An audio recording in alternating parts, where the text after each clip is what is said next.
Here we go. Hi, everybody. Say hi. How are you? Good. Great. So you guys are third graders? Sixth graders? Oh, really? Okay, because in the program request it said third graders, so I wasn't sure. You guys looked a little taller in third graders, but okay, well, I'm glad to know that. Okay, well, very nice to see you all today. We're going to be learning about easy steps to create a story or inspirations for writing. So, anyone know what inspirations means?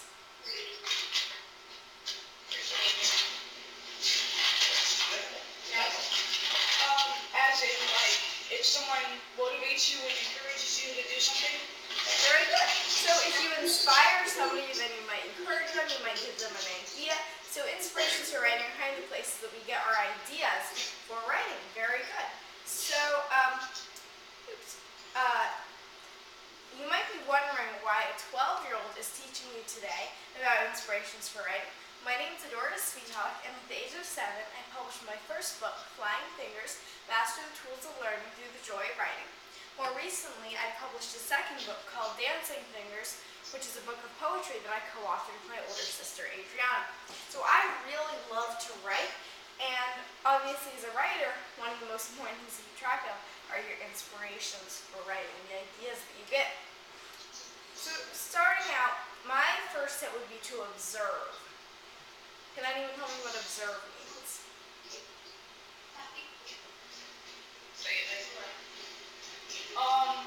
Like, look at it closer. It might be to look at something closer. It might be to look at it very carefully. And when we look around and notice the things going on, we're observing. So if you look around and you notice the people next to you and you look at them carefully, you're observing them. To observe means to see or notice something, especially while watching carefully. So maybe when you're out on a walk and you look at the other people who are walking by, you observe them. Or you look at someone's garden, you observe that garden. So observing can help us get ideas from the simple things that we've noticed. Who would like to tell me what I may have observed today?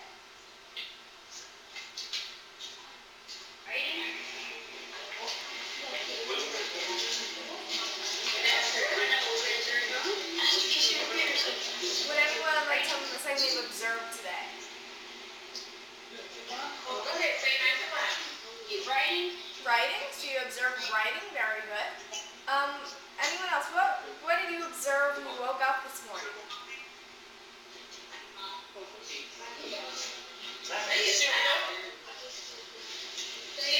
Toothbrush.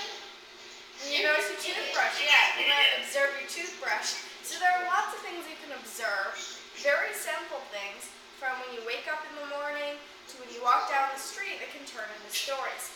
So here's an idea. Quickly look at the person next to you and observe one thing about them and tell me.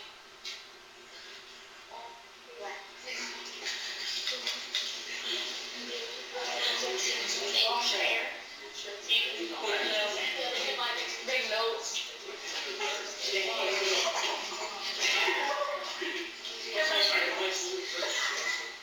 Clean clothes. Clean clothes.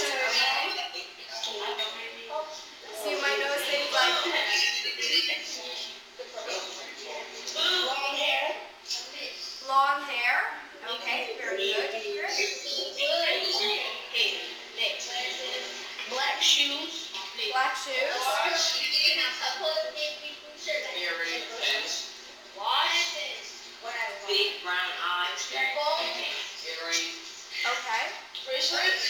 Bracelets. Okay, so yeah, that would be observation.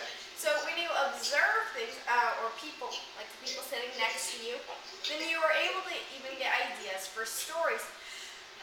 Bless me, sorry. So if you observe something, then you could turn into a story idea. Would anyone like to explain how they might turn observing the person sitting next to them into a story idea?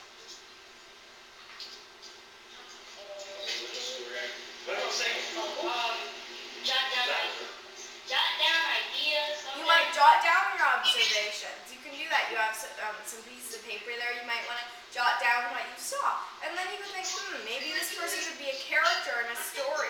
maybe I could think of a character or person in my story who would be like this person in real life. Another tip is ask questions. So have you ever heard the saying, curiosity killed the cat? Anyone?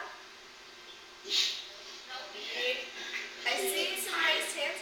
Well, that's a pretty old saying, so it's not surprising you haven't heard it. But it's okay to ask questions. After all, we're not cats. In fact, it's great. When you ask questions, you're learning new things and getting ideas.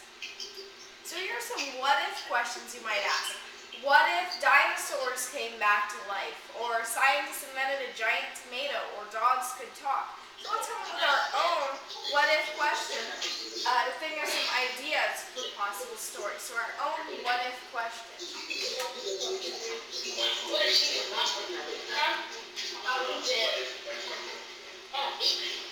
So like, what if dinosaurs came back to life? That would be a what-if question.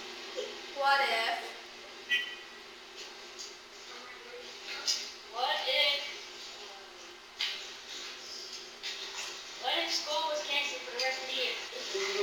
Okay. I'll just warn you. Like dogs beginning to talk and dinosaurs coming back to life, that is not going to happen. But you can always ask. All right. What's another what-if question?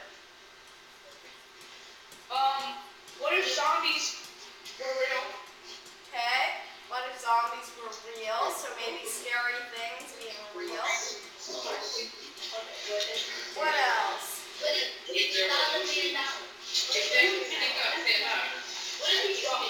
I heard Alexis say one, and then whatever I just heard, it was inappropriate. Alexis, please say yours again and loud. Yes, but louder, because I'm sure she can't hear you. What if I had $1 million? What if I had $1 million? Yeah. That would be fun. You might be able to think about what you want to do with it. Okay. And let's get one more what-if question. What if robots took over humans?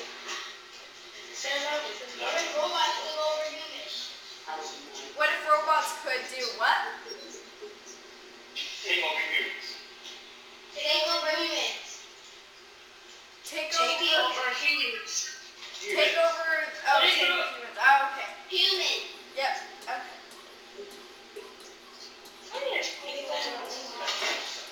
Alright, so we have a lot of what-if questions here.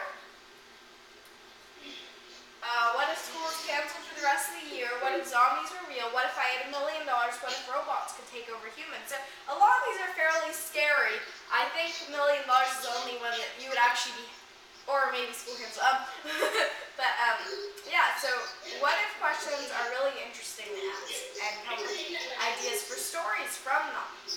What's more, when you ask questions, you're in good company. If you think about all these plays or movies or stories, especially those that are like science fiction, then a lot of times authors might have asked themselves, what if dinosaurs came back to life, or a question like that. Read. Raise your hand if you like to read. I see some raised hands. I hope that there will be more raised hands eventually, right? And the reason I like reading and writing is because reading really lets you travel to worlds outside of where you might normally be able to travel. So maybe I can't jump on a plane and go to Mongolia right now, but I sure can read a book about it, which is pretty close to it gives you kind of a little bit of that experience. And so reading lets you travel to new worlds, and writing lets you create them. So reading is really fun, and you can come up with lots of ideas from the books that you read. Travel.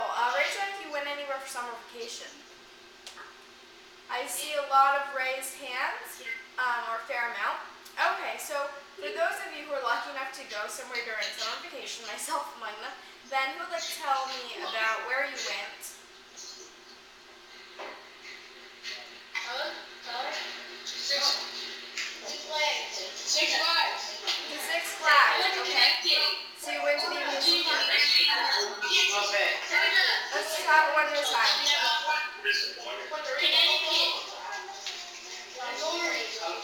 Wait, one at a time, he said. Wait.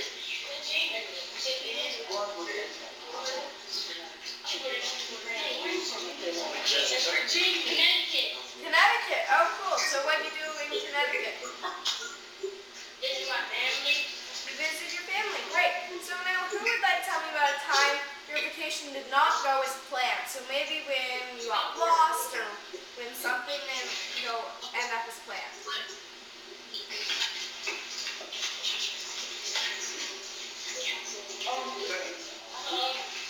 One time, my dad told me that we were going to go on vacation, but we never went.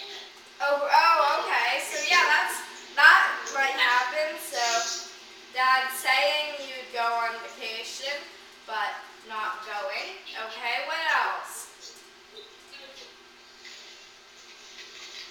One time I went to Six Flags in Georgia, and what happened was my little cousin got lost, and we had to find her instead of having fun. So. Oh yeah, blame it all on the little cousin. She got lost in her vacation. I'm sorry to hear that. Yeah, it would be a perfect world if no one ever got lost, but that happens. Okay, yeah. So Dad's saying you go on vacation, not going. Went to Six Flags in Georgia. Little cousin got lost. What's one more?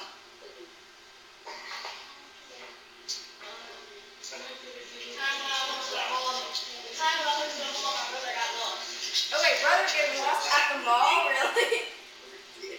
First time I went to 17, I got lost there too. Yeah, so siblings getting lost. Yeah, that would be definitely something to that would ruin vacation probably. Okay, so vacation's not going as planned. Two siblings or cousins getting lost, and then Dad saying you'd go on vacation but not go. One time a vacation with my mom, we were up in Canada, and we were planning on taking the train back home that day, but then we learned that the train wasn't actually going. Why? Why? I'm not sure. They were doing a Greyhound bus instead, and we thought, well, we wanted to take the train. We'll just wait another night. So we just stayed in Vancouver that night, and then the next day we went to the train station, and we were about to board the train, and then guess what happened? All the power goes out. The power goes out everywhere. The train station is completely dark. There was a little bit of light from outside, but it was pretty dark. So then they're talking about, oh, now we might just get a Greyhound bus over here because the power's out and we can't check your passports as much as we'd like.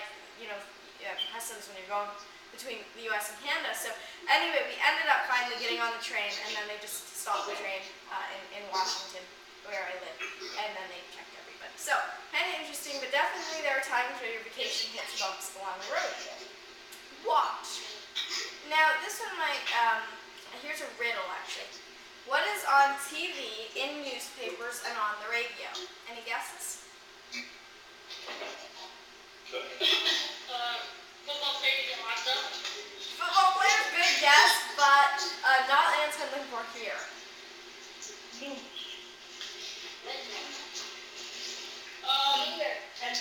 People becoming famous actors and singers. Not quite. This is a very general word.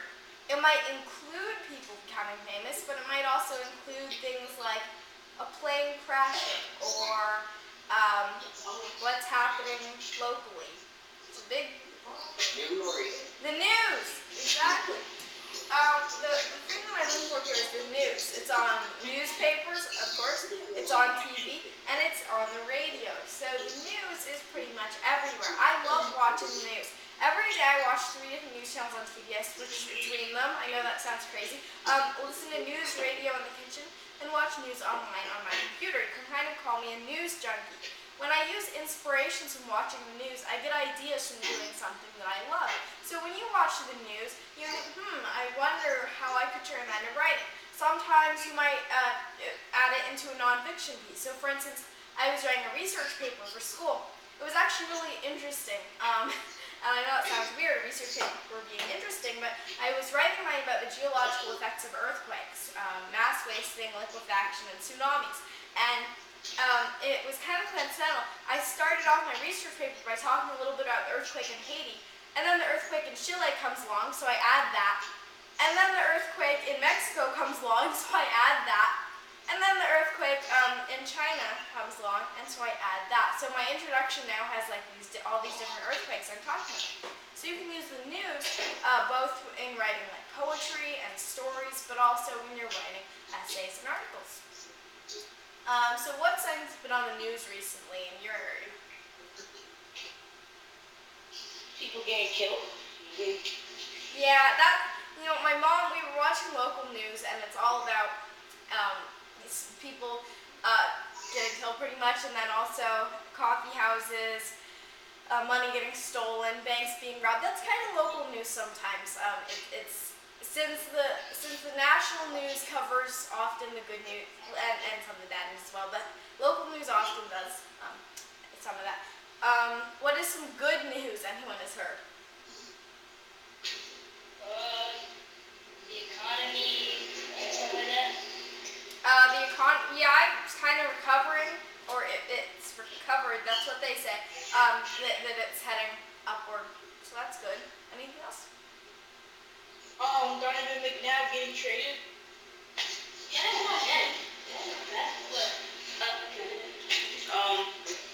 they're having new medical insurance for people under the age of 26. Oh, okay. Interesting. And let's get one more piece of news.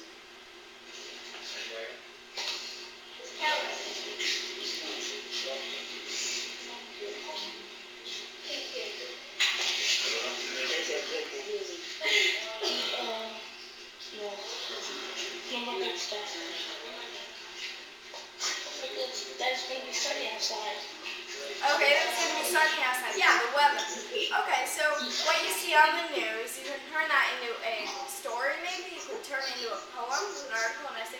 So think next time you watch this, I wonder how I could turn this into a story. So for example, if you're seeing something about the economy on the upturn, then you could maybe think of a story about, you might make something up about a economy that was in kind of distress, but then maybe your main character comes along and somehow brings it out of that. So that might be a little fancy, but it would be kind of cool. Learn. So you can really get lots of ideas from the things that you learned in school and in your separate classes. So for instance, what time you learned last week? In history or social studies?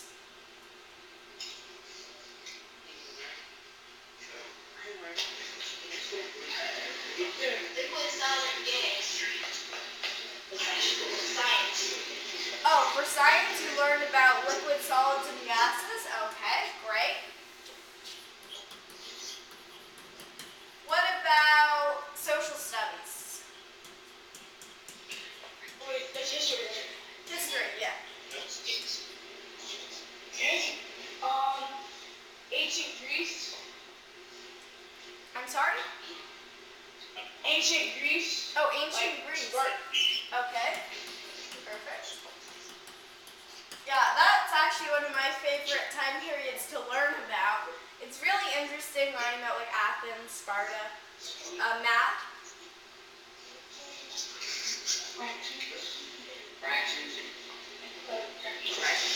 Fractions, cool.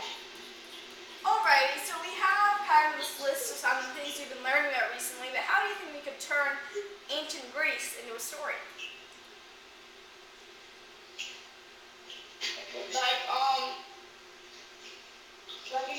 Like a young little boy wants to become a Spartan, and then he fulfills his destiny and becomes one of the best soldiers ever.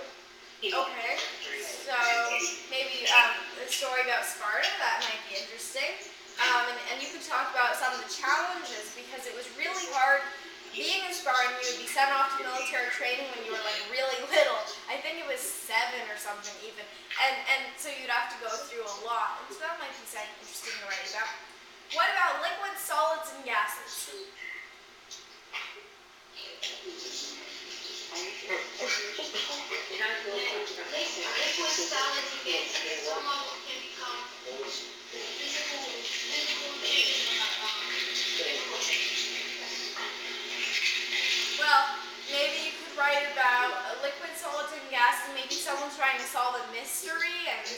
they use their knowledge of that, something like that. What about fractions?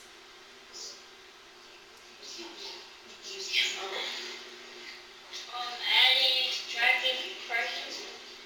So how might that make a good story? Like a little girl, her teacher says she can't do anything, and then like she goes into a contest about fractions, and then she becomes like the world champion of math or something. Alright, that sounds like a very good story. Right. Form opinion. Now, you don't have to be so quick to form opinion as what this little girl is doing about her chicken nugget, but you can still, when you see something, so for instance on the news, so you can learn about form opinion. Do you like it? Do you not like it? What's your opinion? And share that. Tell. Once you have a good story idea, you can tell it to somebody that you know and see what they think of it. And finally, write. So this is what we're going to do now, is do a collaborative writing exercise. So we're going to head back and we're going to vote on which kind of inspiration we should write about. Should we write about one of our what if questions? Should we write about a time our vacation didn't go as planned? Or should we write about something that you have recently learned about? So raise your hand if you think we should write about a what if question. Raise your hand if you think we should write about a time your vacation didn't go as planned. Raise your hand. I said raise your hand if you want to write about a time your vacation didn't go as planned. Okay, and raise your hand if you think we should write about something you learned last week. Alrighty, it looks like what if questions are the winners. So, now we're going to head back to our list of what if questions and see which one exactly we want to write about. So the options are school canceled for the rest of the year, zombies are real, I had $1 million, robots could take over humans. So, raise your hand if you think we should write about robots could take over humans. Okay, raise your hand if you think we should write about having $1 million. Raise your hand if you think we should write about zombies being real. Raise your hand if you think we should write about school being canceled for the rest of the year. Wait. I think one of you in the front, didn't you just vote for robots could take over humans? Oh, okay. Well, okay. Which one won then? Robots or school? Okay. So it looks like we will write about school being canceled for the rest of the year. So let's start off with our characters. What are the characters? Students in our class. Okay, so the students of your class. What are some specific names? Dustin. Let's get it one at a time. Let's have one main character. Dustin.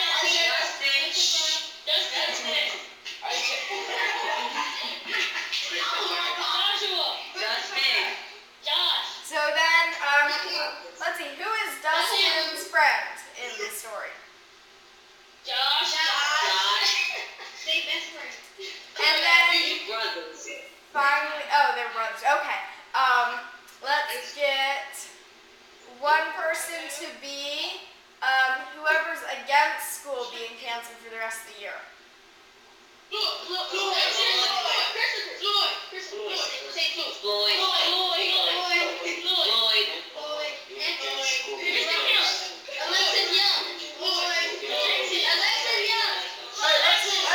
not shout. I can't hear anything you're saying if you all shout at the same time. It's kind of like if you're mixing colors together and you mix two colors together, you're gonna get some weird other colors. It's kind of like that. If you all shout at the same time, I'm not gonna be able to hear what you say. So, raise your hand if you don't think school should be canceled for the rest of the year. I see some brave hands. Okay. Now, tell me your name.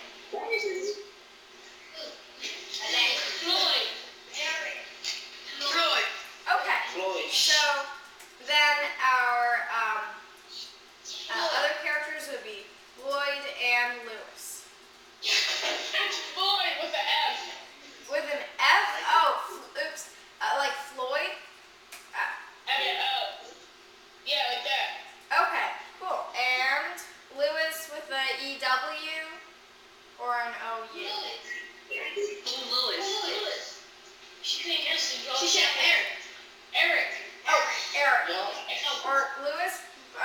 See, I don't know each one of your names, so I'm not sure exactly what the difference is, but okay, so now we have to come up, so now that we know who our characters are, and our setting would be your classroom, what exactly is the plot? So what's going to happen in this story?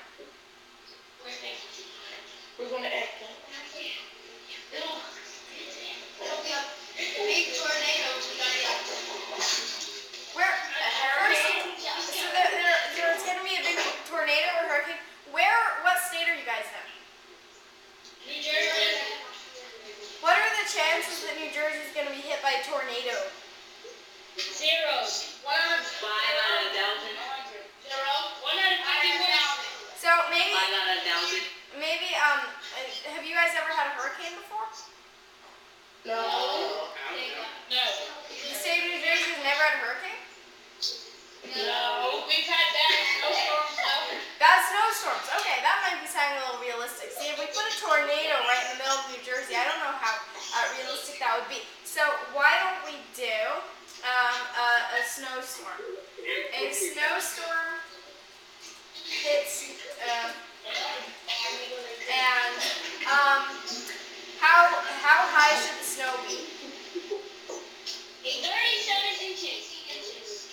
18 inches. 37. Under 37 inches of snow. This all happens while students.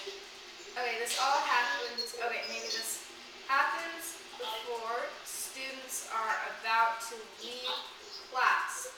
So they're gathered for an announcement. Because the snow is so deep, and the forecasters say there's more to come. School is canceled until the snowstorm is over. And guess how long the snowstorm's gonna last? A long time. 1 week. Okay, so maybe, oh, here's an interesting thought. So the snowstorm ends in a week, but then, and students prepare to get back to school, but then what happens?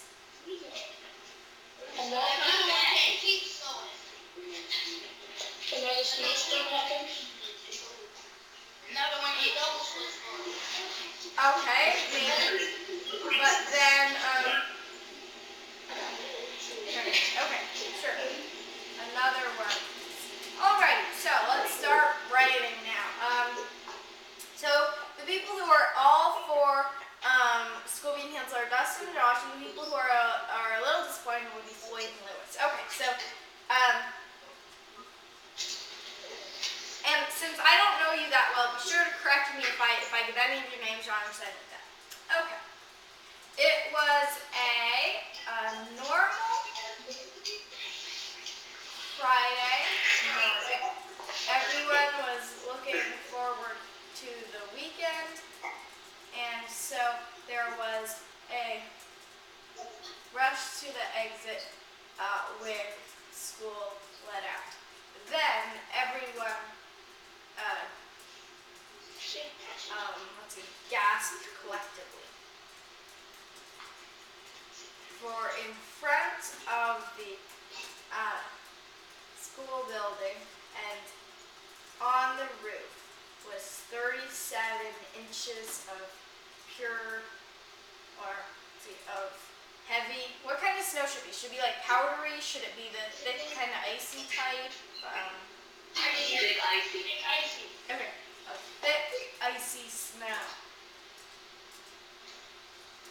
The students and a couple of teachers simply stood there in shock for a minute before everyone shivered. It was cold, and you guys are only wearing your t-shirts, right? How hot is it, by the way, outside?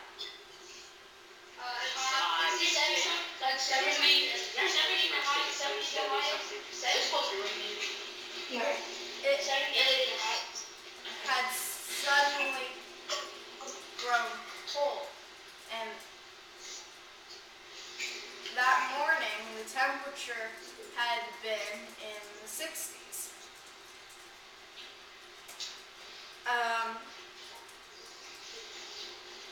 People started racing back inside to call their parents, or so maybe like if there was a big snowstorm outside, you think you would maybe like call your parents or grab some coats, or what would you do? I'll grab a coat and try my parents. I'll call mom.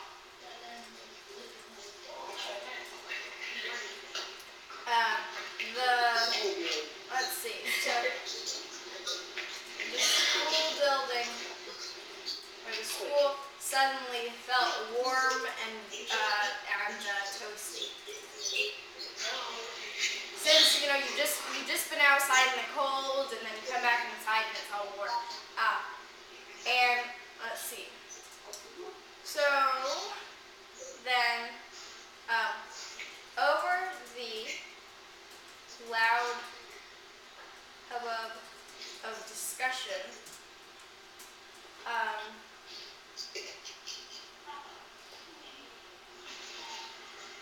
so sixth graders, Dustin and Josh could hear the announcement. Because of the snowstorm, because of the recent snowstorm, you are advised to contact your parents immediately. School is canceled until the snow storm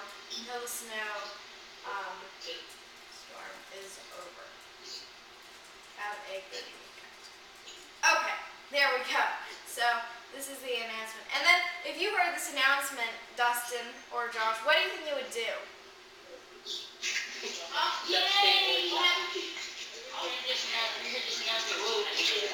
Run home in a hurry. All day.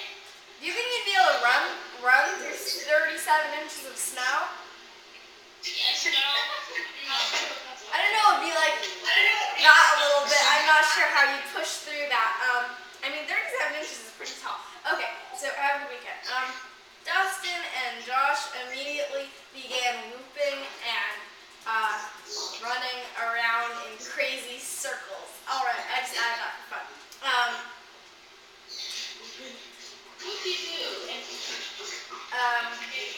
The other students looked at them like they had gone crazy.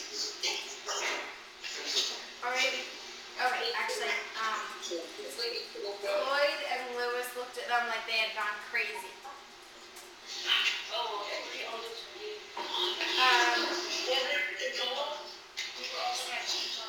So, what would you say to them if they're just if they're making big fools of themselves, they're like dancing around? What do you think you'd say to them?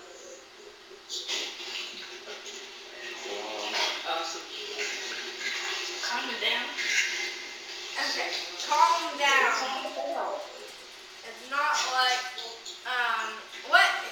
it's not like you've won $1 million.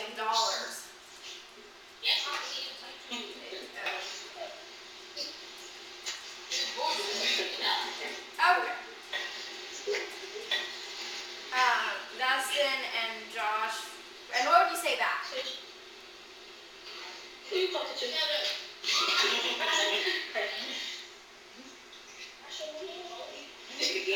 I would say, that's what I was saying. Maybe, we're so, maybe, Dustin and Josh were so, distracted with thoughts about,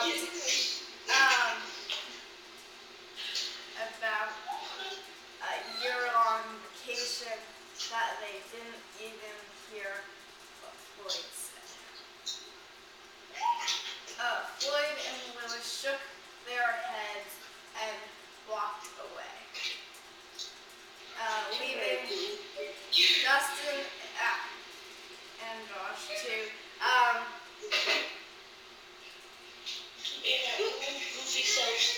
to be their own goofy selves. Okay, there we go. So that's the story that we've had so far. And obviously, when you're writing a story about yourself, it's kind of weird because, and with real characters in it, that's kind of weird because you have to think, what would I do if? And this is kind of another interesting thing to do. You get some friends over and you sort of create a situation, like imagine if this happened, then what would you say? What would I say? You know, that's kind of fun. It was a normal Friday morning. Everyone was looking forward to the weekend, and so there was a rush to the exit when school let out. Then everyone gasped collectively, so all at the same time. For in front of the school building and on the roof was 37 inches of thick, icy snow. The students and a couple of teachers simply stood there in shock for a minute before everyone shivered. It had suddenly grown cold. That morning the temperature had been in the 60s. People started racing back inside to grab some coats and call their parents. The school suddenly felt warm and toasty. Over the loud hubbub of discussion, 6th graders Dustin and Josh could hear an announcement. Because of the recent snowstorm, you are advised to contact your parents immediately. School is canceled until the snowstorm is over. Have a good weekend. Dustin and Josh immediately began whooping and running around in crazy circles. Floyd and Lewis looked at them like they had gone crazy. Calm down, it's not like you won $1 million, said Floyd. Dustin and Josh were so distracted with thoughts about a year-long vacation, they didn't even hear what Floyd said. Floyd and Lewis shook their heads and walked away, leaving Dustin and Josh to be their own goofy selves. Alrighty, so there's the story. And you can just come up with a story like that by thinking of a what-if question. Like, what if school canceled the rest of the year? Now, the bad things about writing stories like this is it gives you some hope, but, and again, it's not going to happen. And what's more, you'll end up, I mean, if there's really 37 inches of snow, you'll end up having to shovel all that out of the way, and your arms will get sore, and so, yeah, just giving you something to think about. Alright, so thank you very much for writing that story with me. And remember, if you ever have an idea like that, be sure to write it down. Even if you're not going to write the whole story at once, you might just write it down. Another fun thing to do, if you're looking for some ideas, is I personally love going and seeing pictures. So for instance, like this picture of, I think it's a fox, or maybe, let's see what this is. I think that's a seahorse maybe. Yeah, so looking at pictures can maybe give you ideas, especially those with animals. You might come up with an idea about an animal. That can always be fun. So really everything around you can give you lots of ideas. Okay, are there any questions?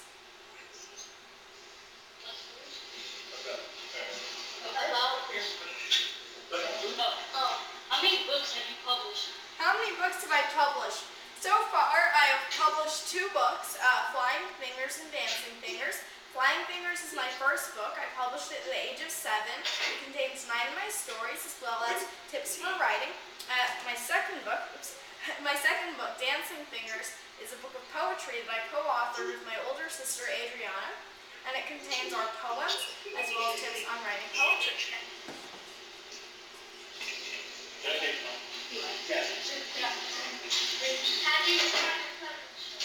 How do you find a publisher? That is a very good question. I will tell you, when I was first wanting to publish a book, I sent out my manuscript to lots of different publishers, and all of them rejected me, all the big ones. And then one time I called up this one, Action Publishing, and we were lucky enough to get the actual publisher on the phone. It's a small publishing house in California, and so I was really lucky in that regard. And so yeah, definitely a lot of it I have to do with luck. There are lots of perfectly good writers out there who can't find publishers. And so one thing I might suggest is if you want to get your work published, maybe submitting it to a magazine or to a newspaper or to a local publication, and seeing it there first, and you kind of have those credentials. being a published author in that way. Also, another thing you can do is maybe post work online and share it with family and friends. That's always a great thing to do.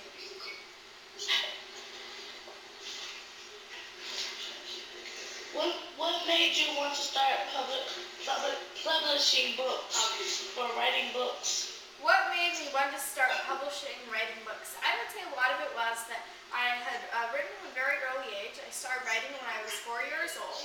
And since then, I've just really enjoyed reading and writing. And by the age when I was 6, I started writing stories up on my computer.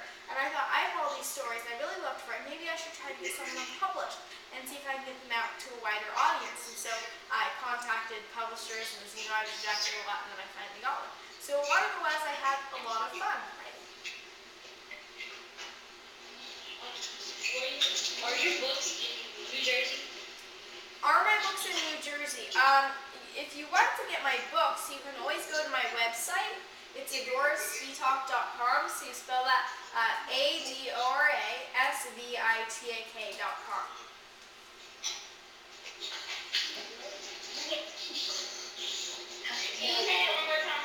Sure. ADORA. In fact, I can write it up.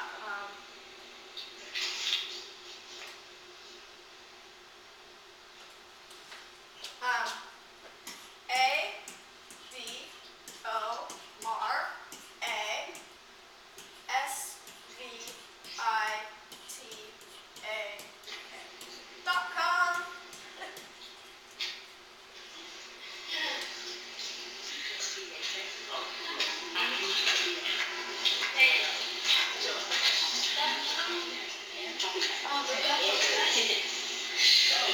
Okay, where are you at on the West Coast? Where am I at on the West Coast? I am in Redmond, Washington State. Anyone know where Washington is? Yeah. Yes? Anyone know where Redmond is? What did you say? I said, anyone know where Redmond is? No. No, yeah, not a whole lot of people do. Redmond is right by Seattle, and Seattle, if I show you a map right over here, so I'm in Washington right here, and you guys are right around here. So I'm here, and that's Washington, and that's Seattle. So that's Seattle right there. So I'm right about there.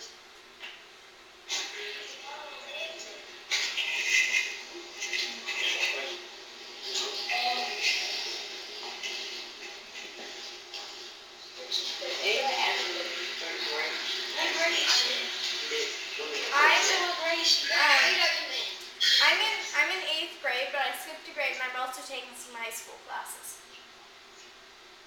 Wow. Cool. You're pretty smart. Happy friends. Who inspired you to write? What inspired me to write? Good question. I would say a lot of it was that I really love reading. I've been reading since I was 3 and a half, and so I looked at the books and I thought, I'm having a lot of fun doing this. Maybe I should try writing. I wonder how fun that would be. And it was very fun. Another thing was that I have an older sister, Adora, and she's 2 years older than me. And I saw her write, and I was like, she can write, I better be able to do that too. And so it was a little sibling rivalry, a little bit. A lot of seeing these authors, seeing they were having fun writing, and really wanting to do that myself.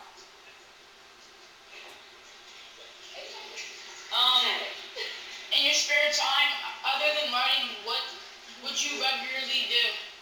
Other than writing, what would I regularly do in my spare time? Great question. I love to draw, cook, eat. I know eating doesn't seem like that I would just do normally at meals. Hike, bike, garden. Those are a few of my favorite hobbies.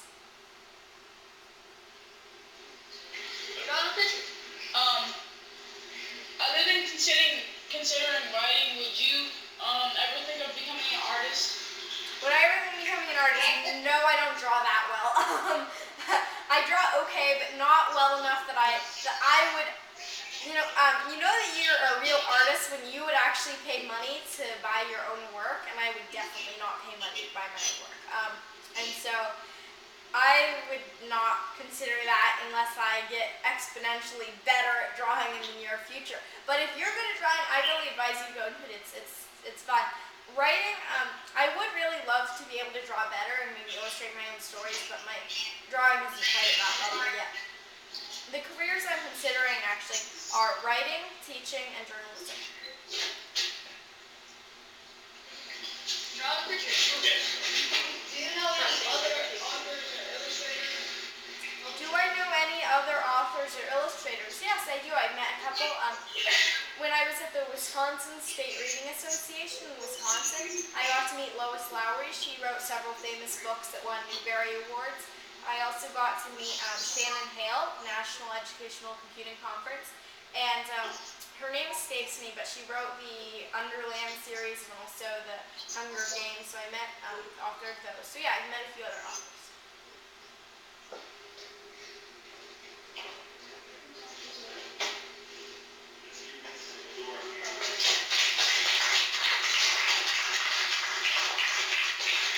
Thank you very much. I really appreciate you guys being here today, and thank you so much for connecting with me. I've had a very fun time, and I hope that you did too. Thanks, everybody.